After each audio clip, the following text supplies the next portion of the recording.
Bonjour, le journal allemand Die Welt a publié une interview de l'ex-première dame russe Poutina. D'après l'ex-femme de Poutine, l'ancienne première dame de Russie, Lyudmila Poutina, Vladimir Poutine est mort depuis bien longtemps et qu'elle a refusé de jouer le jeu de l'élite. Elle déclare que l'assassinat de Vladimir Poutine avait été fomenté depuis plusieurs années et qu'il était parfaitement mis au point. Poutina a aussi déclaré que elle et sa fille ont été menacées de mort si elles ne se conformaient pas à l'agenda en place. Mon mari, malheureusement, est mort depuis bien longtemps. Je dois l'avouer publiquement, car je n'en peux plus de voir de ce qui est décidé en son nom. C'est terrible. Ils n'ont d'aucune façon cessé. J'ai peur qu'ils ne me tuent moi et mes filles de la même façon qu'ils l'ont assassiné. Notre famille n'était pas parfaite en tout point. Quand je me suis mariée, j'étais tombée amoureuse des responsables de l'espionnage. Mais en réalité c'était bien différent.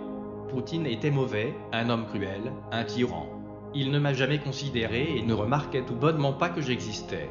J'avais besoin de ça comme référence et de la composition de la famille, en tant que mère pour ses enfants.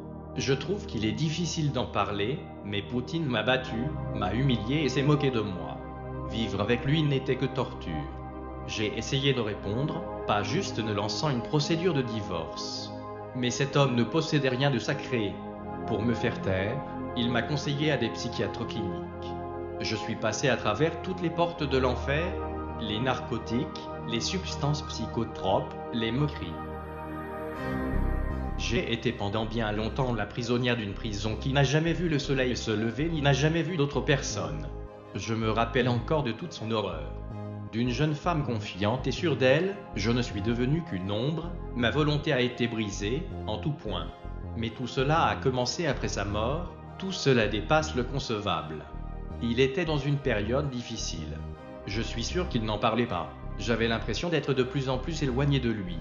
Un mois avant sa mort cette nuit-là, sans crier gare, il a emporté mes filles avec lui, je ne sais où, et il a disparu pour toujours.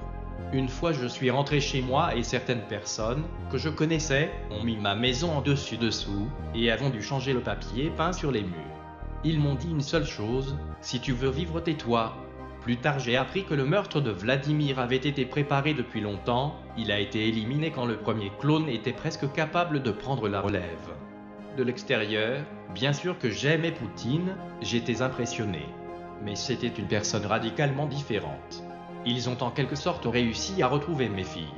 Et m'ont envoyé un ultimatum, soit je joue le rôle d'une femme dévouée, soit ils massacreront mes filles et moi avec. Je n'avais pas le choix.